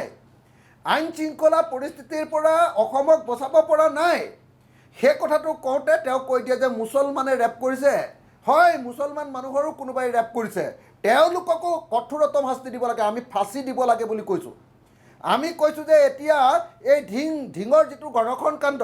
ধৰ্ষণ কাণ্ডত জড়িত এজনটো মৰিলে, আৰু দুজন যে আছে সেই দুজনক নিগনি গাঁতৰ পৰা হ'লেও ধৰি আনিব লাগে, আৰু ধৰি আনি তেওঁলোকক ফাঁচি দিয়াৰ ব্যৱস্থা কৰিব লাগে। সেই ফাঁচি দিয়াৰ ব্যৱস্থা নকৰি, এতিয়া নিগনি গাঁতৰ পৰা ধৰি আনি ফাঁচি দিয়াৰ ব্যৱস্থা নকৰি এতিয়া তেওঁলোকক ধৰি নানি অকল হিন্দু মুছলমানৰ ৰাজনীতি কৰি থাকিলে কি হ'ব? আৰু অকল ধৰ্মীয় প্ৰশ্নৰ পৰা আমি ধৰ্ষণৰ প্ৰশ্নটো চাই থাকিলে নহ'ব। আমাৰ জীয়ৰী বোৱাৰী অকল ধৰ্মীয় প্ৰশ্নৰে ধৰ্ষিত হোৱা নাই, চাৰিওফালে ধৰ্ষিত হৈছে, আৰু প্ৰত্যেকটো ইছ্যুৱে চৰকাৰে ডিল কৰিব লাগিব। অখিল গগৈ, ধৰ্মৰ নামত জাতিৰ নামত ধৰ্ষণকাৰী কাৰোবাক ৰেহাই দিলে নহ'ব। হয়, এইটো স্পষ্ট কথা। অখিল গগৈ, মুখ্যমন্ত্ৰী ঘৰৰ কাষত যেতিয়া 25টা বোমা ওলাইছে, গোটেই অসমত 25টা বোমা ওলাইছে, সেইটো অসমৰ মুখ্যমন্ত্ৰীয়ে দায়িত্ব ল'বনে নল'ব? মই আজি মুখ্যমন্ত্ৰীক কৈছোঁ, আপুনি ৰজা নহয়, যি মন যায় বিধানত আপুনি তাকে কৈ থাকিব নোৱাৰে। আপুনি যদি এনেকৈ কৈ থাকে আপোনাকো আমি শান্তিত থাকিবলৈ নিদিওঁ। আপুনি কি বুলি ভাবিছে? আমি একদম দপদপাই দিয়াৰ কাৰণে মোক আজি এক্সপেল কৰিছে 3বাৰ। হয়, 3বাৰ এক্সপেল হৈছোঁ। নাই অখিল গগৈ, মই সেইটোকে আপোনাক সুধিব বিচাৰিছোঁ যে মুখ্যমন্ত্ৰীয়ে কৈছে যে যেতিয়া মুছলমান মানুহৰ কথা কৈছে, আপুনি বোলে মুছলমান বিধায়কসকল থকাৰ পিছতো তেওঁলোকতকৈ বেছি আপুনি মুছলমান হৈছে, মুছলমানৰ সন্দৰ্ভত কথা কোৱাৰ কাৰণে আপুনি বেছি জঁপিয়াই পৰিছে। আপোনাকতো বিধানসভাৰ ভিতৰতে মুখ্যমন্ত্ৰীয়ে সেই কথাটো কৈছে যে মুছলমান বিধায়কসকলে কথাখিনি শুনিছে ধৈৰ্য ধৰি সহ্য কৰি, কিন্তু আপুনি বোলে শুনিব বিচৰা নাই। 1 নম্বৰ কথা, মই হ'লোঁ গৰ্বিত অসমীয়া, খিলঞ্জীয়া অসমীয়া। 1 নম্বৰ কথা, মই হ'লোঁ আহোম। 1 নম্বৰ কথা, মই হ'লোঁ একেটা সময়তে আহোম মানুহ, একদম সমান আহোম, সমান অসমীয়া আৰু সমান ভাৰতীয় আৰু সমান বিশ্ব নাগৰিক। মই গৰ্বিত আহোম আৰু মই গৰ্বিত অসমীয়া আৰু মই খিলঞ্জীয়া অসমীয়া। গতিকে মই খিলঞ্জীয়া অসমীয়া হৈ মিয়া মানুহক সমৰ্থন কৰিবলৈ মোৰ একো নাই, কিন্তু খিলঞ্জীয়া অসমীয়া হিচাপে আৰু মানুহ হিচাপে মই কিন্তু কোনোবাই যদি কোনোবা জাতি বা ধৰ্মৰ ওপৰত আক্ৰমণ কৰে সেইটো কেতিয়াও সহ্য নকৰোঁ। হয়, কাৰণ মই আহোম মানুহ হয়, কাৰণ মই অসমীয়া মানুহ হয়, মই গৰ্বিত অসমীয়া হয়, আৰু মই হিমন্তৰ নিচিনা কাপুৰুষ অসমীয়া নহয়। মই ৰাজনীতিৰ কাৰণে 2 নম্বৰী পলিটিক্স কৰা অসমীয়া নহয়। হিমন্ত বিশ্ব শৰ্মাৰ নিচিনা বেইমান অসমীয়া নহয়, হিমন্ত বিশ্ব শৰ্মাৰ নিচিনা কমিনেল অসমীয়া নহয়, হিমন্ত বিশ্ব শৰ্মাৰ নিচিনা দিল্লীৰ ভৰিত ধৰি পলিটিক্স কৰা অসমীয়া নহয়, হিমন্ত বিশ্ব শৰ্মাৰ নিচিনাকৈ ভোট পাবৰ কাৰণে কোৰাণখন পৃথিৱীৰ শ্ৰেষ্ঠ ধৰ্মগ্ৰন্থ বুলি কোৱা অসমীয়া নহয়। মই অসমীয়া হিচাপে এইটো স্পষ্টকৈ কৈ দিব খোজোঁ যে মই এজন গৰ্বিত অসমীয়া, আৰু হিমন্ত বিশ্ব শৰ্মাৰ নিচিনাকৈ ভৰিত ধৰা, আজি মিয়া মুছলমানৰ ভৰিত ধৰা, আজি মাৰোৱাৰীৰ ভৰিত ধৰা, আজি দিল্লীৰ ভৰিত ধৰা, আজি চুৱা চেলেকা খোৱা মই অসমীয়া নহয়। মই গৰ্বিত অসমীয়া মানুহ হয়, মই খিলঞ্জীয়া অসমীয়া মানুহ হয়। মই অসমখন খিলঞ্জীয়া অসমীয়াৰ নেতৃত্বত, মই প্ৰভুত্ব বুলি নকওঁ, সেইটো ফেচিষ্ট শব্দ, অসমীয়া খিলঞ্জীয়া মানুহৰ নেতৃত্বত চলিব লাগে বুলি ভাবোঁ, আৰু আন সকলো নতুন অসমীয়াই তেওঁলোকৰ নেতৃত্বত আগবাঢ়ি যোৱা উচিত বুলি ভাবোঁ। সেইকাৰণে মই সদায় কৈ আহিছোঁ, কি বুলি কৈছোঁ? মই কৈছোঁ যে অসমৰ মুখ্যমন্ত্ৰীৰ আসনখন খিলঞ্জীয়া মানুহৰ কাৰণে সংৰক্ষণ কৰিব লাগে, উপ মুখ্যমন্ত্ৰীৰ আসনখন খিলঞ্জীয়াৰ কাৰণে সংৰক্ষণ কৰিব লাগে, বিধায়কৰ পদো এটা নিৰ্দিষ্ট সংখ্যক পদো খিলঞ্জীয়া অসমীয়াৰ কাৰণে সংৰক্ষণ কৰিব লাগে। মুখ্যমন্ত্ৰী হিমন্ত বিশ্বই চেলেঞ্জ লওকচোন যে অসমৰ 6 জনগোষ্ঠীৰ জনজাতিকৰণ কৰক, আৰু অসমত জনজাতিৰ সংখ্যা বেছি হৈ যাব, আৰু জনজাতিৰ কাৰণে অসমৰ মুখ্যমন্ত্ৰী আৰু অসমৰ উপ মুখ্যমন্ত্ৰীৰ পদ দুটা সংৰক্ষণ কৰকচোন। তেওঁৰ যদি দম আছে চাওঁ, তেওঁৰ বৰ্ণবাদী অসমীয়া হয়, তেওঁ তেওঁ বৰ্ণবাদী অসমীয়া হয়, তেওঁ দম আছে যদি তেতিয়াহ'লে তেওঁ এইটো কথা কওকচোন, মোৰ সমানে এবাৰ খিলঞ্জীয়া হৈ তেওঁক দেখুৱাওকচোন।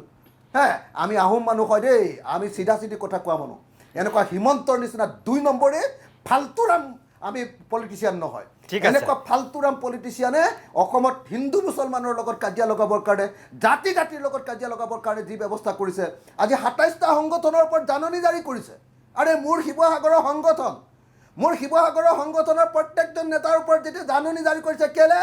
ক'লে যে মাৰোৱাৰী মানুহক কি কয় আঁঠু কঢ়াইছে। আৰে মাৰোৱাৰী মানুহক যেতিয়া আঁঠু কাঢ়িছিলে মাৰোৱাৰী মানুহে নিজেই, তেতিয়াতো তোমালোকৰ ৰণোজ পেগু তাত বহি আছিলে। তেতিয়াতো সেই ফটোখনত ৰণোজ পেগু আছে, সেই ফটোখনত DC আছে, সেই ফটোখনত SP আছে। এতিয়া ৰণোজ পেগুক তোমালোকে জাননী দিলা নে নাই? ৰণোজ পেগু আইনৰ আওতালৈ আহিবনে নাই? মোৰ যে 27টা সংগঠনৰ নেতৃবৰ্গক তোমালোকে এনেকৈ চুচৰাই আছা। চোৱাচোন, একজন নেতাক তোমালোকে ধৰি চোৱা, মই কি কৰোঁ চাওঁ তোমালোকক। হিমন্ত বিশ্ব শৰ্মাই কি বুলি ভাবিছে? মই কি কাৰণে মুছলমানৰ পক্ষ লওঁ? কিন্তু মুছলমানৰ ওপৰত অনৰ্থক যদি আক্ৰমণ কৰে, তেতিয়াহ'লে আকৌ হিমন্তক মই আহোম মানুহ হয়, অসমীয়া খিলঞ্জীয়া অসমীয়া হয়, হিমন্তক এই 2 নম্বৰে গুজৰাট তৈয়াৰ কৰিব খোজা এই ৰাজনীতি কৰিবলৈ আকৌ হিমন্তক মই অনুমতি নিদিওঁ। ঠিক আছে, গগৈ ডাঙৰীয়া, আপুনি অকণমান লাইনত থাকক। মই ধন্যবাদ জনাইছোঁ এইখিনি আপুনি বক্তব্য ৰখাৰ কাৰণে।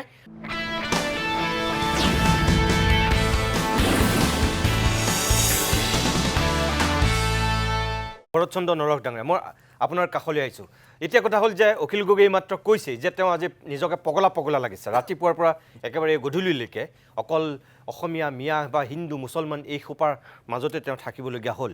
আচল কথা হ'ল যে ৰাজকোষৰ ধন ব্যয় কৰা হয়, গোটেই দিনটো আপোনালোকক তাৰ কাৰণে এটা বেলেগ সুকীয়া মাননি দিয়ে পায় আপোনালোকে, বা ইমান বিদ্যুৎ খৰচৰ পৰা ধৰি কিমানখিনি মানুহ জড়িত হৈ থাকে। তাত যদি এইবিলাক কথাই স্থান পায়, আচল কথাবিলাকে যদি গুৰুত্ব নাপায়, বা মই নাজানো, আপোনালোকে নিজেই কৈছে যে আচল কথা ক'ৰবাত আজি হেৰি হৈ গৈছে, কিন্তু শেষৰ ফাললৈ 2-এখন বিধেয়ক যিহেতু আহিল, গৃহীতও কৰিছে, তাৰপিছতো মই আপোনাক কওঁ যে জনপ্ৰতিনিধিৰ মুখলৈ সাধাৰণ মানুহে চাই থাকে, আশা কৰে আমাৰ সমস্যাবিলাকে আগস্থান পাওক বা সমাধানৰ পথ উলিয়াওক। সকলোৱে কাম্য সেইটোৱে হোৱা উচিত। কিন্তু এতিয়া এনেকুৱা লাগিছে যে সেই ইছ্যুবিলাকতকৈ ৰাজনীতিটো বেছি হৈছে।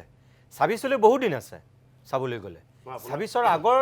পৰিৱেশটো যেন এতিয়াই আহি গৈছে বিধানসভাৰ পৰাই। তাৰমানে সেইটোহে মূল লক্ষ্য হৈছে নেকি? মানে ৰাজনীতিটোহে আচল হৈ গৈছে নেকি এতিয়া? মই নিতুমণিটো ক'ব বিচাৰিছোঁ, তাৰমানে CMA আৰু মানে যেনেকৈ হিন্দু মুছলমান এটা পৰিস্থিতিৰ সৃষ্টি কৰিবলৈ নিৰ্বাচনৰ কাৰণে খোজখাজ চলাই আছে, কিন্তু মুখ্যমন্ত্ৰীয়ে ইছ্যুটোও ডাইভাৰ্ট কৰি আছে লগতে। 2 নম্বৰ, তাৰমানে 1 নম্বৰ কথা হ'ল যে CM চিফ মিনিষ্টাৰ হয় আৰু তেওঁ হোম মিনিষ্টাৰ হয়। কিন্তু যোৱা 7 বছৰত CMৰ যিটো বিজেপিৰ যিটো ADS হৈছে 8 বছৰত, এতিয়ালৈকে টোটেল আপোনাৰ 18,147 মানে দৰ্শনৰ ঘটনা ঘটিছে নিৰ্যাতন। মুখ্যমন্ত্ৰী আজি এছেম্বলিত কৈছে যে মোৰ তেওঁ মানে এটা চিলেক্টিভ কৈছে, 2023ত মোৰ বোলে 939 জনৰে 989 মোৰ দৰ্শন হৈছে। কিন্তু তেওঁ আমাৰ তৰুণ গগৈ ছাৰৰ 2014টো তেওঁ উলিয়ালে বোলে 1980 জন হৈছে বোলে। কিন্তু CMA 21 আৰু 22ত কিমান হ'ল এইটো নক'লে। 17-18 কাৰণে সেইকাৰণে CMA একচুৱেলি ইছ্যুটো ডাইভাৰ্ট কৰিব বিচাৰিছে। কাৰণ আপুনি জানে আজি কংগ্ৰেছৰ লগত তুলনা কৰি আজি কেইবামাহ হৈ গ'ল ঢকুৱাখানাত এটা ঘটনা ঘটিছিলে, আৰু চৰকাৰে পাছত ক'লে যে প্ৰথমে সুনীল গগৈক হত্যা কৰা বুলি কৈছিলে, তাৰপিছত পিছত ক'লে নহয় বেলেগ এজনক কৰিলে, শ্বাহজাহানক। তাৰপিছত পুলিচে ক'লে নে সুনীল গগৈ জীয়াই আছে। কিন্তু সুনীল গগৈ আজি পুলিচে বোধহয় 2-3 মাহ হৈ গ'ল নেকি, সুনীল গগৈক এতিয়ালৈকে পুলিচে বিচাৰি পোৱা নাই। কাৰণ সেইটো মানে হোম মিনিষ্টাৰৰ এটা মানে এইটো ফেইলাৰ হয়। 2 নম্বৰ ডিঙৰ ৰহস্যৰ আৱৰ্তত থাকি গ'ল, কিন্তু বহুত এটা সেইটোত কোটি টকাৰ এজন অফিচাৰ। তাৰপিছত এতিয়া ডিঙৰ যিটো ঘটনা, ডিঙতটো এজনক এৰেষ্ট কৰিলে, পিছত তেওঁ দুৰ্ভাগ্যজনকভাৱে মৃত্যু হৈছে, কিন্তু আৰু 2জনক এতিয়ালৈকে গ্ৰেপ্তাৰ কৰিব পৰা নাই। সেইকাৰণে চৰকাৰে ইছ্যুটো ডাইভাৰ্ট কৰিব বিচাৰিছে CMA, যাতে কোনো নাৰী নিৰ্যাতনৰ বিষয়ে আলোচনা নকৰে, কোনো যাতে দৰ্শনৰ বিষয়ে আলোচনা নকৰে, যাতে অকল মানে তেওঁ মানে সাম্প্ৰদায়িক যিটো মানে শক্তিবিলাকৰ মাজত কাজিয়া লগাব লাগে, এনেকুৱা তেওঁ ৰং চাব বিচাৰিছে। মুঠতে ইছ্যুটো মুখ্যমন্ত্ৰীয়ে নিজেই ইছ্যুটো ডাইভাৰ্ট কৰিব বিচাৰিছে। কাৰণ মই যোৱা শনিবাৰে আপোনাৰ এই ষ্টুডিঅ'লৈ মই আহিছিলোঁ, আৰু মই তেতিয়াই কৈছিলোঁ যে CMৰ মানে অধিক বুজা তেওঁৰ। কাৰণ CM তেওঁ চিফ মিনিষ্টাৰ হয়, হোম মিনিষ্টাৰ হয়, তেওঁ হেল্থ মিনিষ্টাৰ হয়, তেওঁ PW মিনিষ্টাৰ হয়, আৰু তেওঁ আপোনাৰ ভাৰতবৰ্ষৰ অন্যান্য ৰাজ্যত য'তেই নিৰ্বাচন হয় বিজেপি তেওঁক তালৈ লৈ যায়। এতিয়া মুখ্যমন্ত্ৰী আপুনি চাব লাষ্ট 1-2 মাহত তেওঁ অসমত যিমান আছে তাতকৈ বেছি তেওঁ ঝাৰখণ্ডত আছে। এতিয়া ঝাৰখণ্ডত নিৰ্বাচনত তেওঁ ব্যস্ত হৈ থাকে এতিয়া তেওঁ এজন মুখ্যমন্ত্ৰীয়ে এতিয়া তেওঁ যদি ঝাৰখণ্ডো চাব লাগে হোম মিনিষ্টাৰো চাব লাগে হেল্থ মিনিষ্টাৰো চাব লাগে PWও চাব লাগে তেওঁৰ দায়িত্ব এইকাৰণে মুখ্যমন্ত্ৰীয়ে দায়িত্ব পালন কৰিব পৰা নাই আচলতে তেওঁ মানে প্ৰপাৰলি দায়িত্ব পালন কৰিব পৰা নাই সেইকাৰণে মই এদিনাই কৈছিলোঁ CMে অন্ততঃ হোম মিনিষ্টাৰ এজন বিজেপিৰ তেওঁলোকৰ MLA এজনক বা এজন মন্ত্ৰীক তেওঁ কেবিনেট ছেপাৰেট মানে ইণ্ডিপেণ্ডেণ্টলি এজনক মানে গৃহমন্ত্ৰী পাতক তেওঁ আৰু যদি কেবিনেট দিব নোৱাৰে এজন ষ্টেট মিনিষ্টাৰ ৰাখক তেওঁ যিজনে জেগাবিলাকলৈ যাব পাৰে যেনে এটা ডিঙত যিটো ঘটনা ঘটিছে নিৰ্মল হোম মিনিষ্টাৰ তাত যাব লাগে দখখানাত যিটো ঘটনা ঘটিছে চিফ মিনিষ্টাৰ যাব লাগে হোম মিনিষ্টাৰ তেওঁতো যোৱা নাই কাৰণ তেওঁৰ সময় নাই কাৰণ তেওঁ ঝাৰখণ্ডত যাব লাগে কাইলৈ মহাৰাষ্ট্ৰৰ ইলেকশ্যন হ'ব মহাৰাষ্ট্ৰলৈ যাব লাগে সেইকাৰণে মই এদিনাই কৈছিলোঁ মুখ্যমন্ত্ৰীয়ে তেওঁ গৃহমন্ত্ৰী বিভাগটো তেওঁ অন্য এজন মন্ত্ৰীক তেওঁ দি দিয়ক এৰি দিয়ক যদি এইটো নোৱাৰে তেতিয়াহ'লে PWD ডিপাৰ্টমেণ্ট আৰু হেল্থ ডিপাৰ্টমেণ্টটো তেওঁ বেলেগ মন্ত্ৰীক তেওঁ দি দিয়ক মানে অকল চিফ মিনিষ্টাৰ অকলে এইটো নোৱাৰে নহ'লে তেওঁ ঝাৰখণ্ডলৈ যোৱাটো বন্ধ কৰক অন্য ৰাজ্যলৈ এতিয়া কাইলৈ মহাৰাষ্ট্ৰৰ ইলেকশ্যন হ'ব CMক তালৈ মাতিব তেওঁ আকৌ তাতো যাব তাৰমানে চিফ মিনিষ্টাৰ এতিয়া আমাৰ অসমত নাই অসমত যেতিয়া তেওঁ থাকেও তেওঁ মানে ফিজিকেলি তেওঁ অসমত আছে কিন্তু তেওঁৰ মাইণ্ডটো আছে ঝাৰখণ্ডত ঠিক আছে মই তালুকদাৰ ডাঙৰীয়া অকল যে বিধানসভাতে এই পৰিৱেশটো হৈছে তেনেকুৱা নহয় কিন্তু বিধানসভাৰ বাহিৰতো যদি আপুনি চাই যোৱা কিছুদিন ধৰি এতিয়া ধৰক ফ্লাড জেহাদ বা এখন খানাপাৰাত থকা এখন যোৰাবাটৰ সেই ইউনিভাৰ্চিটিখনক লৈও যি ধৰণৰ কথা বতৰা বা যি ধৰণৰ পৰিৱেশ পৰিস্থিতি হৈছে যে এনেকুৱা এটা ছবি খাৰা হৈ গৈছে যেন গৌৰৱ গগৈয়ে কোৱাৰ নিচিনাকৈ ৰফিকুল ইছলাম আছে যে বদৰুদ্দিন আজমল হৰাৰ পিছত এতিয়া এজন সৰু আজমল মুখ্যমন্ত্ৰীয়ে বিচাৰি ফুৰিছে আৰু এতিয়া বিধানসভাটো সেইকাৰণে চাগে এই হিন্দু মুছলমান বা এইবোৰ অসমীয়া মিয়া এনেকুৱা কথাবিলাক বেছি অগ্ৰাধিকাৰ পাই গৈছে কথাটো সঁচাকৈ তেনেকুৱা নেকি তাৰমানে তেনেকুৱাই কাৰণ সাম্প্ৰতিক সময়ত আমি যিটো দেখিছোঁ এজন মুখ্যমন্ত্ৰী মই পুনৰ দোহাৰিছোঁ এজন মুখ্যমন্ত্ৰী যিধৰণে ইণ্টিগ্ৰেটেড হ'ব লাগে এজন মুখ্যমন্ত্ৰী তেওঁ আইনৰ শাসন প্ৰতিষ্ঠা কৰাৰ কাৰণে যিজনে সক্ৰিয়ভাৱে সংবিধানৰ আওতাৰ ভিতৰত কাম কাজ কৰিব লাগে তেওঁ এই আওতাৰ বাহিৰত ওলাই গৈছে তেওঁ নিজৰ অস্তিত্ব সম্পৰ্কতো তেওঁ শংকিত ২৪ৰ নিৰ্বাচন সম্পৰ্কত শংকিত আৰু ঠিক তেনেধৰণে তেওঁৰ গোটেই চিন্তা ভাৱনা সাম্প্ৰদায়িকতাৰ বিগ বাষ্পৰে পৰিপূৰ্ণ হৈ গৈছে আৰু পৰিপূৰ্ণ হৈ যোৱাৰ কাৰণে তেওঁ ASTMৰ ইছ্যু আনিছে ASTMটো 11 বছৰ ধৰি কৃত্ৰিম বানপানীটো ইছ্যুটো ডাইভাৰ্ট কৰিবলৈ ডাইভাৰ্ট কৰাৰ কাৰণে ASTMলৈকে লৈ গৈছে আৰু ASTMৰ কথা কোৱাটো তেওঁৰ এটা উদ্দেশ্য আছে সেই ক্ষেত্ৰতো তেওঁ কৈছে ASTM কাৰ মালিকানাত আছে কোন মানুহ এটা নিৰ্দিষ্ট উদ্দেশ্য লৈ পেলাই এইবিলাক কথা বাৰ্তা কৈছে পাহাৰ কটাতে যদি বানপানীটো হৈছে পাহাৰ কটাত বানপানী হৈছে কিন্তু তেওঁ নিজৰ সমষ্টিত কিমান পাহাৰ কাটিছে মাণ্ডা কাটাত পাহাৰটো কাটিছে আৰু ASTMটো তেতিয়া 11 বছৰ ধৰি পেলাই ASTM আছে মেঘালয়ৰ পানীটো অসমলৈকে আহিব এইটোতো ASTMক গালি পাৰিছে তো মেঘালয়ৰ চিফ মিনিষ্টাৰ কিয় গালি নাপাৰে মেঘালয় চৰকাৰে ASTM বনাবলৈ দিছে আৰু মেঘালয়ৰ চিএমক গালি পাৰিবলৈ সাহস নাই এনেকুৱা কিছুমান কনফিউজিং কথা বাৰ্তা আছে DPSৰ কথা ক'লে দিল্লী পাব্লিক স্কুলৰ কথা ক'লে এবাৰেই উল্লেখ কৰিলে তাৰপিছত কিন্তু দিল্লী পাব্লিক স্কুলৰ কথা আৰু তেওঁ নানিলে তেওঁ চেকখন দিলে তেতিয়া 11 লাখৰ চেকখন পোৱাৰ লগে লগে দিল্লী পাব্লিক স্কুলৰ কথা নকয় কাৰণ তাতে তেওঁৰ পাৰপাছটো চাৰ্প নহয় দিল্লী পাব্লিক স্কুলৰ পিছত লাগি থাকিলে তেওঁৰ এতিয়া মটিভটো হৈছে যে আজি ধুবুৰীত হাৰাৰ পিছত ভয়ংকৰভাৱে হাৰিলে আৰু তাতে তেওঁৰ ভিতৰৰ বন্ধু আজমল ভাই হাৰাৰ কাৰণে বহুতে এই অভিযোগ আনে যে ভিতৰত আজমলৰ লগত এটা সম্পৰ্ক আছে কিন্তু তেনেকৈ কংগ্ৰেছে জিকিলে ব্যাপক ব্যৱধানত জিকিলে জিকাৰ পিছত আনফালে যোৰহাটত সৰ্বশক্তি প্ৰয়োগ কৰাৰ পিছতো যেতিয়া হাৰিলে কি নামনি কি উজনি এই ক্ষেত্ৰত দেখা গৈছে যে বিজেপি এটা চেলেঞ্জৰ মুখত আহিছে আৰু চেলেঞ্জৰ মুখত অহাৰ পিছত এতিয়া তেওঁ এজন হয়তো নতুন আজমল বিচাৰিছে জুনিয়ৰ আজমল টাৰ্গেট কৰি পেলাই তেওঁ মুছলিম বিদ্বেষটো লৈ যাব বিচাৰিছে মুছলিম বিদ্বেষটো লৈ যোৱাৰ মাজেদি তেওঁ কিঞ্চিত পৰিমাণে হ'লেও তেওঁৰ হেৰুৱা ভূমি যদি উজনি অসমত যদি উদ্ধাৰ কৰিব পাৰে তাৰ কাৰণে চেষ্টা কৰিছে তেওঁ আকৌ এই ধৰণৰ চেষ্টা যদি চলাই থাকে মই পূৰ্বতে কৈছোঁ এইটো ভয়ংকৰ কথা ৰফিকুল ইছলাম ডাঙৰীয়া আজি এখেতে যিটো কথা কৈছে চেষ্টা কৰিছে মুখ্যমন্ত্ৰী সেইফালৰ পৰা দেখোন তেনেহ'লে আজি সফল হৈছেই কাৰণ তেওঁ বিধানসভাতটো ক'লে কিয় দিম যাবলৈ এনেকৈ যে ক'লে নিদিওঁ যাবলৈ এনেকৈ যে ক'লে তাৰমানে তেওঁ যিটো বিচাৰিছে সেইটোৱে আপোনালোকে আওপকাকৈ তেওঁক সহায়হে কৰি দিলে নেকি নিতুমণি মই আমাৰ মনোৰঞ্জন তালুকদাৰ ডাঙৰীয়া বা আপুনি যিটো কথা কৈছে মই প্ৰথমে এই কথাটো ক্লিয়াৰ কৰিছোঁ নৎসাত কৰিছোঁ বিজেপিৰ লগত আজমল চাহাব বা আমাৰ কোনো ধৰণৰ সম্পৰ্ক নাই আমি থাকিলেও বিজেপি আহিব মই নোৱাৰে থাকা বুলি কোৱা নাই, ৰাইজৰ মই কৈছোঁ, এটা ঠিক আছে ৰাইজৰ ঠিক আছে এইটো এটা ইলজাম আমাৰ ওপৰত আৰু এই ইলজামটো যোৱা ইলেকশ্যনৰ নিৰ্বাচনত বিশেষভাৱে কংগ্ৰেছ যিহেতু যি অঞ্চলবিলাকত আমাৰ সংগঠন কংগ্ৰেছ আমাৰ তাতে এনেকৈ দেখাত লাগে আমি প্ৰতিদ্বন্দ্বী কংগ্ৰেছে খুব এই ইলজামটো লগালে আৰু চামহাও তেখেতসকলে ছাকচেছ হৈছে কিন্তু আপোনালোকে জানে যে আমাৰ দলৰ 10জন বিধায়ক হোৱা স্বত্তেও কিন্তু 2006ত কংগ্ৰেছৰ চৰকাৰ আহিছিল তৰুণ গগৈ ডাঙৰীয়া গভৰ্ণমেণ্ট আছিল আজমল থাকিলেই যে বিজেপি আহে এইটো মিথ্যা কথা 2011 চনত আমি 18জন বিধায়ক বিজেপিৰ মাত্ৰ 5জন বিধায়ক তৰুণ গগৈ ডাঙৰীয়া আকৌ আপোনাৰ অসমত চিফ মিনিষ্টাৰ দুবাৰ চৰকাৰ কংগ্ৰেছে কৰিছে কংগ্ৰেছে তৰুণ গগৈ ডাঙৰীয়াৰ নেতৃত্বত তেতিয়া কংগ্ৰেছে পৰিশ্ৰম কৰিছিল তেখেতসকলে আহিছে তাৰপিছত কংগ্ৰেছ থানবান হৈ গ'ল কেইবাটুকুৰা হৈ গ'ল কংগ্ৰেছ নিজৰ দোষৰ কাৰণে কংগ্ৰেছে বিজেপিক সুযোগটো দিলে কিন্তু আমি সৰু এটা দল কংগ্ৰেছৰ তুলনাত কংগ্ৰেছ গোটেই সৰ্বভাৰতীয় দল আমি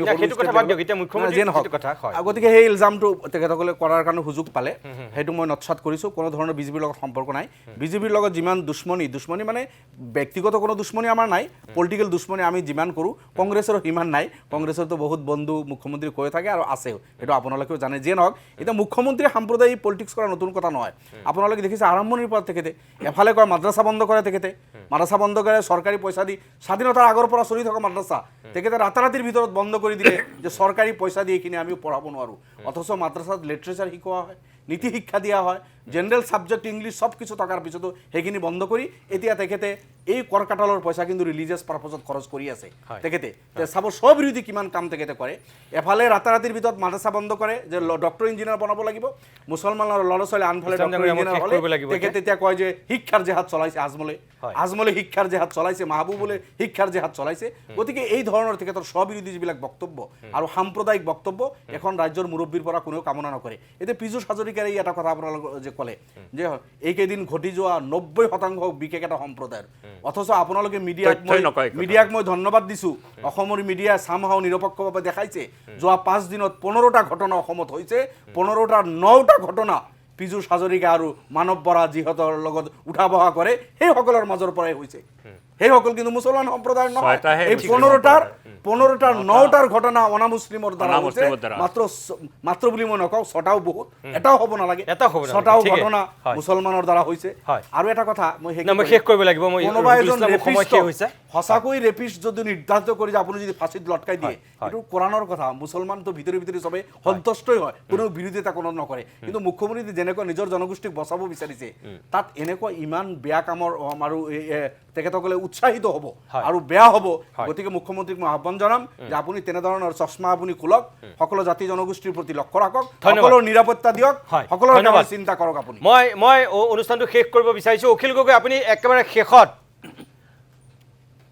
একদম শেষ বাক্যটাত কি বুলি ক'ব কি আহ্বান জনাব মই একদম